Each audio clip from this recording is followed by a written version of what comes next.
अब आज एक और खबर है और ये डॉन पे दी गई है और खबर जो है रियाजुल हक साहब ने ब्रेक की है। ये खबर आपको कहीं और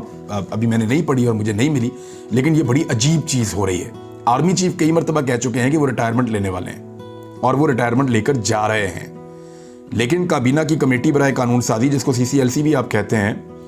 उस कमेटी ने आर्मी एक्ट 1952 के अंदर तरामीम तजवीज़ की हैं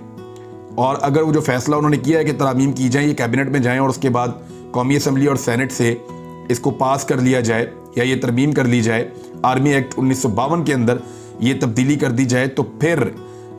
जो है वो उसके कुछ सेक्शंस हैं और ख़ास तौर पे जो सेक्शंस हैं इस खबर के मुताबिक वो उनका ताल्लुक जो है वो रीअपॉइंटमेंट या आर्मी चीफ की एक्सटेंशन इस हवाले से है। आर्मी चीफ तो कह चुके हैं कि वो एक्सटेंशन नहीं लेना चाहते बल्कि वो रिटायरमेंट लेंगे और बार बार इसका अनाउंसमेंट भी किया गया है। ISPR ने भी इसको कहा है, वो अमेरिका में भी कहकर आए हैं, लेकिन फिर भी जो किया जा रहा है वो मैं आपको बता देता हूं कि आर्मी चीफ की जो एक्सटेंशन वाला मामला है उसमें एक लफ्ज़ मौजूद है जिसको रीअपॉइंटमेंट किया गया था जब अदालत में केस चला था इमरान खान साहब के दौरे हुकूमत में। रीअपॉइंटमेंट का मतलब है कि नए सिरे से समरी तैयार होगी, नए सिरे से उसके ऊपर दस्तखत होंगे, नए सिरे से तमाम अप्रूवल्स होंगी, सदर मुमलिकत की कॉन्सेंट और वो सारी चीज़ें होंगी और उसके बाद वो आर्मी चीफ और पाकिस्तान बन जाएंगे। ये है, लेकिन ये जो रीअपॉइंटमेंट का लफ्ज़ है इसको रिटेन करने से या रिटेंशन से बदल दिया जा रहा है। यानी ये जो कोशिश की जा रही है काबीना की कमेटी बराए कानून साजी के अंदर जो चीज़ आई है जिसको कानून बदलने की कोशिश की जा रही है आर्मी एक्ट 1952 में, वो ये है कि जो रीअपॉइंटमेंट का लफ्ज़ है उसको रिटेंशन में बदल दिया जाए, यानी लफ्ज़ तैनाती को लफ्ज़ बरकरार रखने में बदल दिया जाए। अब इससे फ़र्क क्या पड़ेगा, ये बहुत अहम है।